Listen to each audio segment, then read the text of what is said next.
Hello everyone, അങ്ങനെ നമ്മൾ day 4ലേക്ക് എത്തിയിരിക്കുകയാണ്. CUET PGയുടെ ഇന്നലെ ഡേ 3 നമുക്ക് ഒരു രീതിയിലും കണക്ട് ചെയ്യാൻ അല്ലെങ്കിൽ വിദ്യാർത്ഥികളോട് ഇടപെടാൻ പറ്റിയിരുന്നില്ല. കാരണം ഒടുക്കത്തെ മഴയായിരുന്നു കോഴിക്കോട്. അതുകൊണ്ട് ഇന്നലെ റിവ്യൂസ് എടുക്കാനോ അല്ലെങ്കിൽ വിദ്യാർത്ഥികളിലൂടെ എങ്ങനെ ഉണ്ടായിരുന്ന പരീക്ഷ എന്നറിയാനോ സാധിച്ചിരുന്നില്ല. ഇന്ന് ഡേ 4ൽ നടക്കുന്ന പ്രധാനപ്പെട്ട പരീക്ഷകളിലൊന്ന് COQP 11 ആണ്, അഥവാ ജനറൽ പേപ്പർ. അപ്പോൾ ജനറൽ പേപ്പറിൽ വന്നിരുന്ന ചോദ്യങ്ങൾ എങ്ങനെയൊക്കെ ആയിരുന്നു, അതുപോലെ കമ്പ്യൂട്ടർ ബേസിക്സ് എന്ന് പറഞ്ഞിട്ട് അവർ കുറച്ച് സിലബസൊക്കെ അങ്ങോട്ടും ഇങ്ങോട്ടും എടുത്തിട്ടുണ്ട്. കമ്പ്യൂട്ടർ ബേസിക്സ് എന്ന് പറഞ്ഞ ചോദ്യങ്ങളെ പറ്റിയൊക്കെ തന്നെ നമുക്കൊന്ന് അറിയേണ്ടതുണ്ട്. സോ ആ കാര്യങ്ങളൊക്കെ തന്നെ വിദ്യാർത്ഥികളുടെ അടുത്ത് നിന്ന് തന്നെ നേരിട്ടറിയാം. എക്സാമിന് കയറിയിരിക്കുകയാണ് വിദ്യാർത്ഥികൾ. അവരെന്ന് ഇറങ്ങിയാൽ ഉടനെ തന്നെ എല്ലാവരുടെയും പ്രതികരണങ്ങൾ നിങ്ങളിലേക്ക് എത്തിക്കുന്നതായിരിക്കും.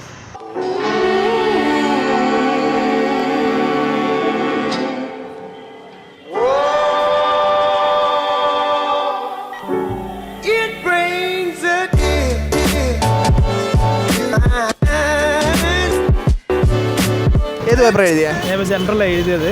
അതിൽ LLB കിട്ടണം എന്നുള്ളതുകൊണ്ട് എഴുതി നോക്കിയതാണ്. പക്ഷേ ബേസിക് മെയിൻ ഫോക്കസ് MB ആണ്. അപ്പോൾ അതിൻ്റെ ഇതിലാണ് നോക്കുന്നത്. പരീക്ഷ എങ്ങനെ ഉണ്ടായിരുന്നു മൊത്തത്തിൽ? കുഴപ്പമില്ല, അത്ര ടഫായിട്ട് തോന്നിയില്ല. ബട്ട് ഇതെല്ലാം മെയിനായിട്ട് നോക്കുന്നത്, അതുകൊണ്ട് തന്നെ അതൊരു ലാഗിൽ രീതി എഴുതിയത്. അതിൽ മാത്സ് ആണ് കുറച്ചുകൂടി എനിക്ക് പേഴ്സണലി ടഫായിട്ട് തോന്നിയത്. എത്ര ക്വസ്റ്റ്യൻസ് അറ്റൻഡ് ചെയ്യുന്നുണ്ട്? ഏകദേശം 85 അറ്റൻഡ് ചെയ്തിട്ടുള്ളത്. അതിൽ മോസ്റ്റ് ഒരു കോൺഫിഡൻസോടെ തന്നെയാണ് എല്ലാം ചെയ്തത്. അതായത് ശരിയാവുന്ന എത്ര എന്നറിയില്ല. ഏത് യൂണിവേഴ്സിറ്റിയാണ് നോക്കുന്നത് പ്രധാനമായിട്ടും? MBAക്ക് പോണ്ടിച്ചേരി യൂണിവേഴ്സിറ്റിയാണ് നോക്കുന്നത്. LLB പിന്നെ 1-2 യൂണിവേഴ്സിറ്റിയിലേ ഉള്ളൂ, അതുകൊണ്ട് പ്രിഫറൻസ് ആണ് വരുന്നതനുസരിച്ച്. Okay, thank you. ഏത് എക്സാം എഴുതിയേ? ഞാൻ ജനറൽ പേപ്പറാണ് LLB 3 ഇയർ LLBക്ക് വേണ്ടിയിട്ടായിരുന്നു. 3 ഇയർ LLB. ഏത് യൂണിവേഴ്സിറ്റിയാണ് നോക്കുന്നത്? DU BHU Haryana.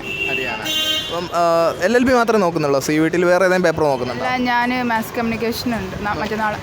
മറ്റന്നാളാണ്. എങ്ങനെ ഉണ്ടായിരുന്നു പരീക്ഷ? എക്സാം ജനറൽ പേപ്പർ ആയതുകൊണ്ട് പാർട്ട് A ഈസി ആയിരുന്നു. പാർട്ട് B മാത്സ് കുറച്ച് കൂടുതലായിരുന്നു. പക്ഷേ റീസണിങ് ഒന്നും വലിയ കുഴപ്പമില്ല, ലോജിക്കലൊക്കെ ഈസി ആയിരുന്നു. ഒരു മീഡിയം. കമ്പ്യൂട്ടർ ബേസിക്സ് എങ്ങനെ ഉണ്ടായിരുന്നു? കമ്പ്യൂട്ടർ ബേസിക്സ് ഈസി ആയിരുന്നു, വളരെ ഈസി ആയിരുന്നു. എത്ര എണ്ണം ആൻസർ ചെയ്തിട്ടുണ്ടാ മൊത്തം? എത്ര എണ്ണം ഓർമ്മയില്ല. എന്തായാലും 23-24 എണ്ണം ഒഴിച്ചിട്ടിട്ടുണ്ട്. നെഗറ്റീവ് മാർക്കിംഗ് ഉള്ളതുകൊണ്ട് ഒഴിവാക്കി. 70+ ഒക്കെ എന്തായാലും ആൻസർ ചെയ്തിട്ടുണ്ടാവും. 70. ഏത് പേപ്പർ എഴുതിയേ? General test. എങ്ങനെ ഉണ്ടായിരുന്നു? എളുപ്പമായിരുന്നു. അതിൽ ഏതെങ്കിലും ടഫ് പാർട്ട് ഉണ്ടോ? അതായത് റീസണിങ് ആയിക്കോട്ടെ, അല്ലെങ്കിൽ ഇംഗ്ലീഷ്, അല്ലെങ്കിൽ കമ്പ്യൂട്ടർ ബേസിക്സ്? അങ്ങനെ കമ്പ്യൂട്ടർ ബേസിക്സ് കുറച്ച് ടഫായിരുന്നു. അതിനെപ്പറ്റി വലിയ ബേസിക്സ് അറിയാത്തതിനെ കൊണ്ട് കുറച്ച് ബുദ്ധിമുട്ടായിരുന്നു. ബാക്കിയെല്ലാം എത്ര സ്കോർ ചെയ്തിട്ടുണ്ട്? ഏകദേശം ഞാൻ 89 ക്വസ്റ്റ്യൻ ചെയ്തിട്ടുണ്ട്. 89 എഴുതിയിട്ടുണ്ട്. കൊള്ളാം. ഏത് യൂണിവേഴ്സിറ്റിയാണ് നോക്കുന്നത്? ഹൈദരാബാദൊക്കെ നോക്കുന്നുണ്ട്. പ്രധാനമായിട്ട് ഏത് കോഴ്സാണ് നോക്കുന്നത്? എക്കണോമിക്സ് ആണ് നോക്കുന്നത്. എക്കണോമിക്സ് ആണ്.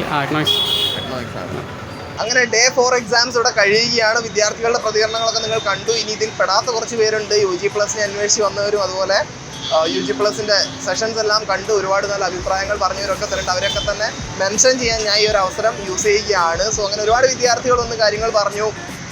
മുമ്പ് സ്കൂളിൽ പഠിച്ച 1-2 വിദ്യാർത്ഥികളെ കണ്ടു. അപ്പോൾ ഇന്നത്തെ ദിവസം വളരെ ഫുൾഫില്ലിംഗ് ആയിരുന്നു. അതുപോലെ എക്സാം നോക്കുകയാണെങ്കിലും മാത്സ് റിലേറ്റഡ് ഒരുപാട് ക്വസ്റ്റ്യൻസ്, ക്വാണ്ട് ബേസ്ഡ് ആയിട്ടുള്ള ഒരുപാട് ക്വസ്റ്റ്യൻസ് വന്നു എന്നുള്ളത് നമുക്കറിയാൻ സാധിച്ചു. കമ്പ്യൂട്ടർ ബേസിക്സിനെ പറ്റി അത്യാവശ്യം മിക്സ്ഡ് റിവ്യൂസ് ആണെങ്കിലും പൊതുവേ എളുപ്പമായിരുന്നു എന്നുള്ളൊരു അഭിപ്രായമാണ് നമ്മൾക്ക് ലഭിച്ചത്. അപ്പോൾ ഇനി ഡേ 5ൽ നമുക്ക് വീണ്ടും കാണണം. ഇതുപോലെ വിദ്യാർത്ഥികളുടെ പ്രതികരണങ്ങൾ എടുക്കുന്നതിനായിട്ട് UG+ന്റെ ടീം എന്നത്തെയും പോലെ അവിടെയും ഇവിടെയും ഉണ്ടാവും. ഇതുപോലത്തെ അപ്ഡേറ്റ്സും ഇതുപോലത്തെ റിവ്യൂസും ഇതുപോലത്തെ കാര്യങ്ങളും അറിയുന്നതിനായിട്ട് UG+ എത്രയും പെട്ടെന്ന് സബ്സ്ക്രൈബ് ചെയ്യുക. And stay tune to UG+.